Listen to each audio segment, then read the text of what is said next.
All right, let's get into this next one here. We've got 3 questions, and we can do it kind of rapid fire. We don't have to go crazy on them, but one of them, and actually, shout out to Flav. I'll work backwards. He asked TJ Watt or Nick Bosa. Who are you picking? All right, I'm gonna be biased as hell right here. I'm gonna go TJ. I feel like he is the best pass rusher in the NFL, and I think last year when he was out for half the year, proved that because our defense took a massive drop, especially since we had no depth, which that's changed now. But Watt's healthy, Watt's ready to go, and I feel like after what happened last year, he's just ready to just bounce back stronger than ever.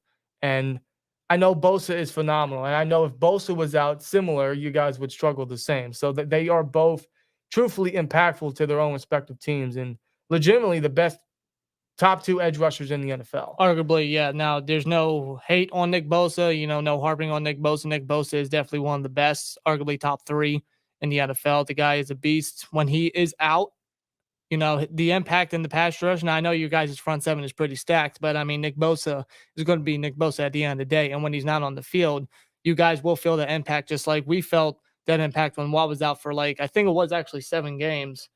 And felt longer, but yeah. And if I remember, I think we only won 1 game out of those. So it was a real struggle for our defense. But I'm gonna have to agree with my brother here. We just think that TJ Watt is just the overall better player, impactful player, arguably athlete.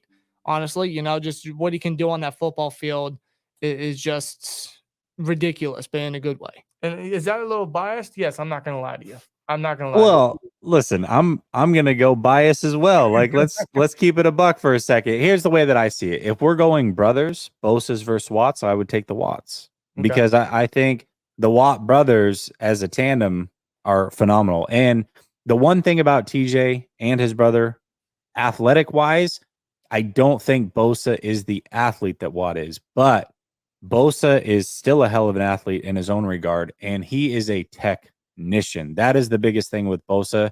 There is not a move that he hasn't mastered.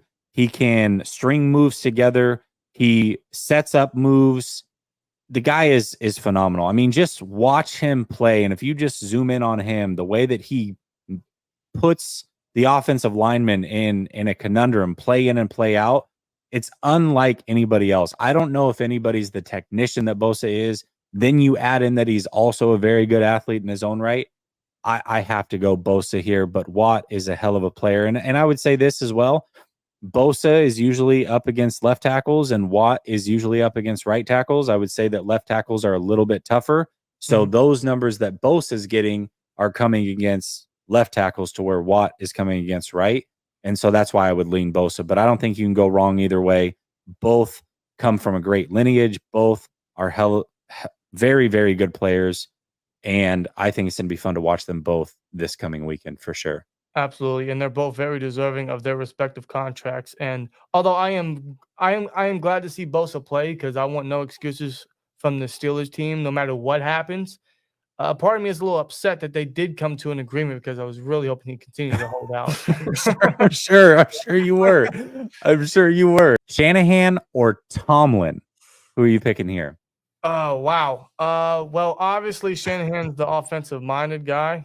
He's probably one of the best in the NFL in that regard, probably the best, let's be honest. I mean, you saw what he did with Matt Ryan and the Falcons in that MVP year, and even when he was with the Browns and the Commanders, Washington, long before, right? I mean, he's really built his way up and deservedly as a head coach.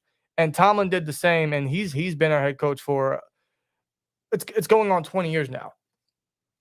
Although I will say they both have their criticisms deservedly, and they sometimes don't step up in games they should be, or they should step up. I think that's a fair argument on both guys. Shanahan has that choking type of reputation, I suppose, with the Falcons and what he did with the Niners recently.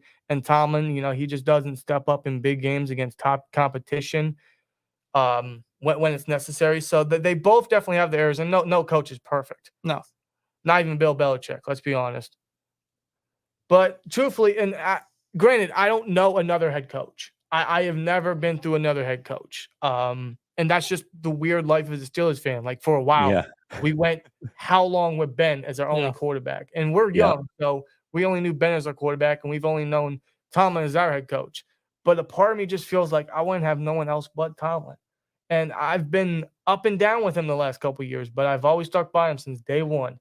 So I'll probably have to stick with Tomlin, but Shanahan, I love his offensive geniusness. Yeah. I think that's the path the NFL is going. You see some of the best teams in the NFL have offensive-minded coaches and how strong their offenses are. And I think that's the path we ought to go. Tomlin's not that offensive-minded at all. He used to be a defensive coordinator, but I'm still going to go with Tomlin at the end of the day. Yeah, but, there's no hate or no harp on Kyle Shanahan, one of the best in the NFL. When you think of today's offenses in the NFL for this era, you look back at where he came from.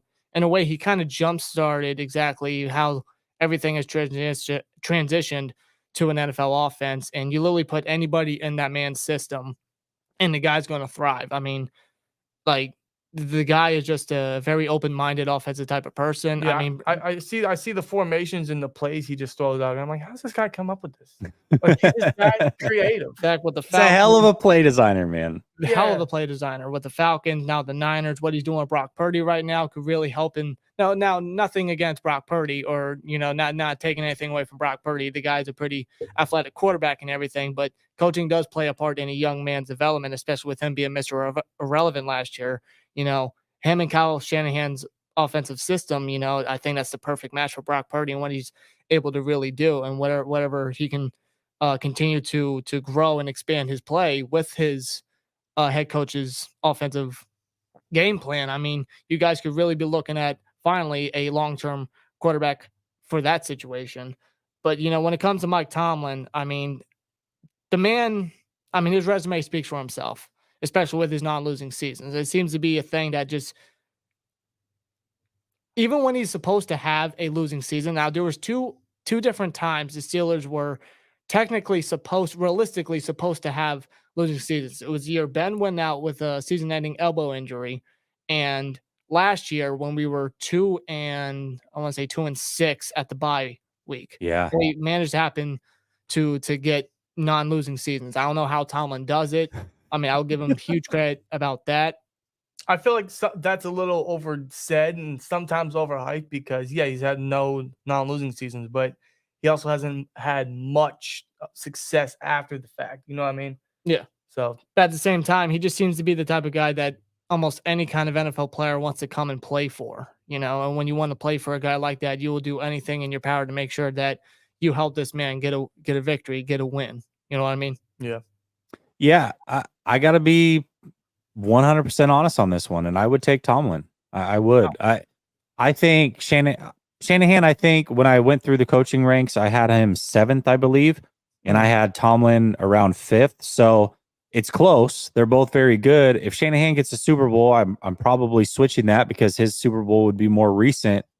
But Tomlin does have the ring, and he has the longevity. And throughout that longevity, his teams managed to play, I think, in a lot of scenarios above what they should. And the fact that, whether you want to say it's a feather in his cap or not to not have a losing season,